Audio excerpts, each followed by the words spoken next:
Let's talk about Maria Bamford. I love Maria Bamford. Your favorite comedian probably loves Maria Bamford. She's definitely a comic type of gal.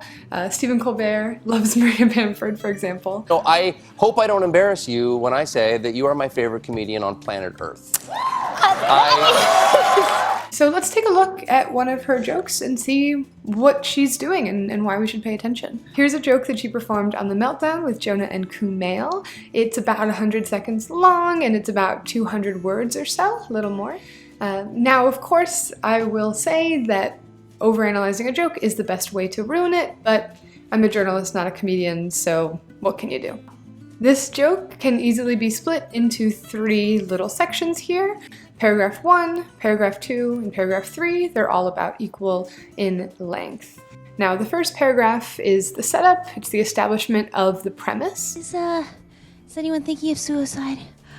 Don't do it. Don't do it. Don't do it! No, people will be so mad at you if you do that. They'll be so mad at you. No, it's not the season for it. Late fall. Here, start having a lot of repetitively shit ideas, like, oh, I want to kill myself or somebody else. Remember that all of us have had a lot of repetitively shit ideas that we haven't necessarily followed through on. The middle paragraph is the examples. She gives 2 examples of what she's talking about. I've often thought it'd be a great idea to buy day-old raisin bread in bulk and then freeze it. I'm not about to go through with that.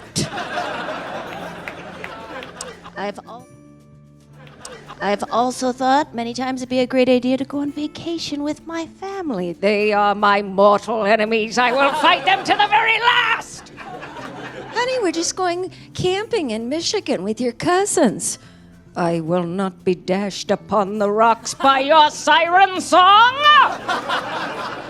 And then the third is the payoff, it's the punchline, and it's kind of the answer to the question that she poses. Or start thinking, oh, but I'm a waste of space and I'm a burden. Remember, that also describes the Grand Canyon. Oh, but I owe people a lot of money and everybody hates me. Hello, Europe! Oh, but I've done some other horrible, unspeakable, unforgivable thing. Google it! Somebody has done exactly what you have done, or worse, has gotten past it and is currently on a book tour. You're never alone! Note that there are jokes throughout. There are not just jokes in the punchline. Someone go tell open micers that you can put jokes in the premise. Oh my god, crazy, right? Now, when you're breaking apart a joke or when you're looking at a comedian's joke, there's typically 3 things that I like to keep in mind to make sure I really am understanding what's going on. The first of which is the most simple and the most obvious, and that's the delivery. That's where a lot of people think that the magic is, and they're not wrong. A funny joke can be really unfunny if it's not told correctly. So, how is she performing this joke? Is she doing voices? Is she doing characters? Is she improvising? Is she running around the stage? Is she standing still? How is she conveying what she's trying to convey? Now, the second is what she actually is conveying. The second is the what. It's the content. What is she saying? Is she taking something funny? Is she taking something that's already funny? Or is she taking something that's taboo and trying to make it funny? Is she taking something that's banal and trying to make it funny? Now, what is she saying? Now, the third is the most nebulous, and I like to think of this as the why. You know, what is going on? What does this mean for this comedian? It has a lot to do with persona. Are they behaving in the way that they've built themselves as a character? Are they behaving in the way that character would behave? What does this say about who they are, or their journey, or where they've come from, where they're going? Could another comedian tell this joke, or does it truly belong to who they are? So with those 3 things in mind, let's look at this joke from Maria Bamford. Luckily for us, all 3 of these things are incredibly important when it comes to the success of this joke. In terms of the shape, she is fun and emphatic. She's expressing throughout so much color, so much variation. But I think the thing most important to the delivery of this bit is the commitment. She's really committing to each voice that she chooses. Honey, we're just going camping in Michigan with your cousins. I will not be dashed upon the rocks by your siren song! And she's really committing to a fierce, pointed delivery, and that's probably because the material is so risky. Is anyone thinking of suicide? Don't do it. That she has to commit to this joke for it to work. You're never alone!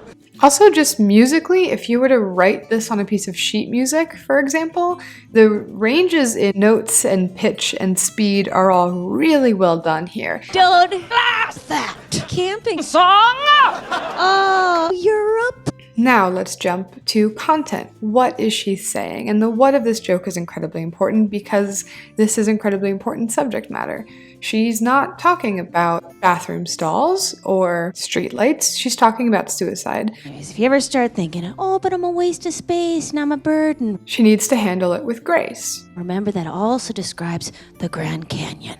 The beauty of this joke in terms of content is thinking about suicide without the gravitas and thinking about it as just one other terrible idea that human beings have. Remember that all of us have had a lot of repetitively shit ideas that we haven't necessarily followed through on. Wanting to kill herself, which is an impulse that she's had her entire life. I have not had a suicidal thought in 4 years now, which is something I had my entire life.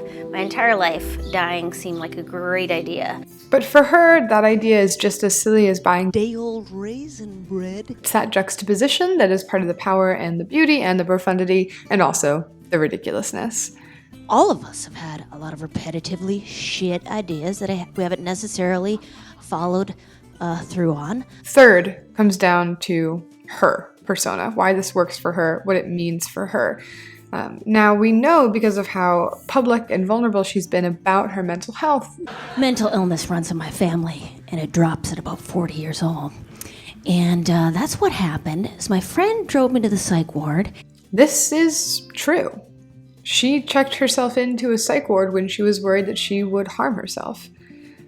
So it has more power than it would if another comedian were gonna do it.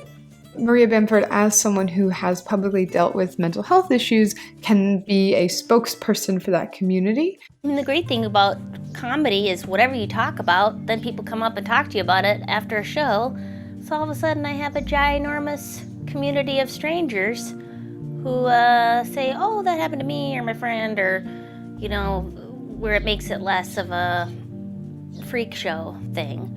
This, again, is a moment where commitment is so important. She's committing to the joke. She's not scared to shock you in the beginning, Is anyone thinking of suicide? but she also isn't scared to help you at the end. You're never alone! In that way, we're coming full circle. But this is a joke about perspective. And that, my friends, is the most important thing, isn't it?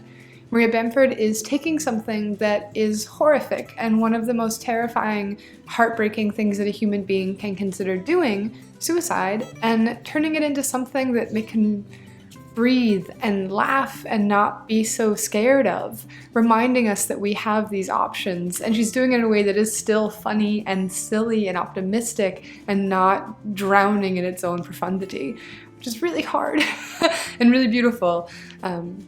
So keep in mind perspective.